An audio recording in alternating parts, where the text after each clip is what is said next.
Alena, I'm a senior at Lowell, and I've been a leader for 2 years at Cameron House and a camper for 1. So I was reflecting on the scriptures, and to me, one of the common themes was love and patience.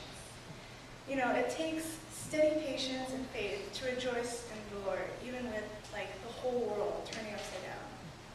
And while the disciples wanted to get everyone off their hands, right, 5,000 people, you could feed them, Jesus wanted to teach them patience and made them hand out food to every single one of them, and made them have faith that such a small amount of food would feed such a large amount of people. So one of the main things I also learned this summer was the patience and love. When you're working with kids, there's no such thing as a set schedule. There's no such thing as a lazy summer or even a break. You're just, it's all improv and running around and trying to do the best for every kid, because the kids come first. So yeah, of course, you need a lot of energy and you need a lot of patience.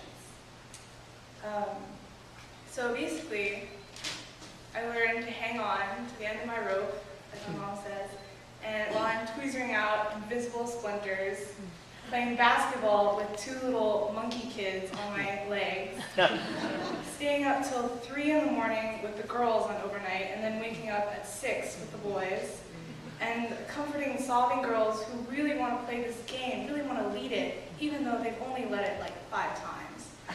So, definitely you need a lot of patience. I think this summer though, the one who really taught me patience was a little boy in my department in 4th grade. So this little boy, he's really small for his age. He looks more like a 1st grader. He just immigrated over to America from China a couple years ago, and he's still struggling a lot with English and hanging out with other kids his age. He really doesn't know how to communicate with them. So as a result, he often isolated, bullied. Kids just started just brushing out of the way.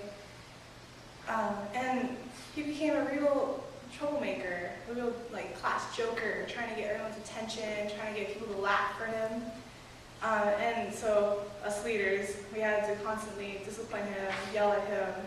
You know, it really wasn't a good situation. But the final straw came during family night. And he was acting up like crazy. He was running around, hiding under tables, jumping out of people. And it was just so obvious that what we were doing wasn't working. The punishment we were making wasn't working. So finally I asked him to just sort of help me cut some papers for the project we were doing. And it was amazing how he was transformed.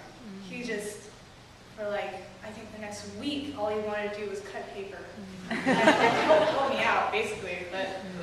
And even though he was constantly bullied, he was ignored, he still really wanted to help. And that was a real miracle to me, that someone could be such eager to help someone.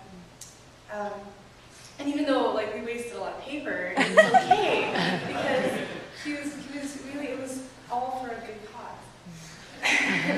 And what amazing resilience and patience to be able to forgive all the things that are bothering you, all your problems, and still want to help people.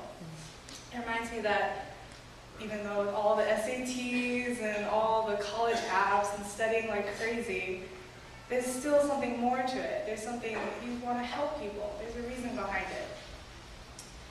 So as long as there's someone who's willing to give up their bread and fish, little bread and fish, then Jesus will be able to feed 5,000 people. And that's God's miracle. Thank you. Thank you.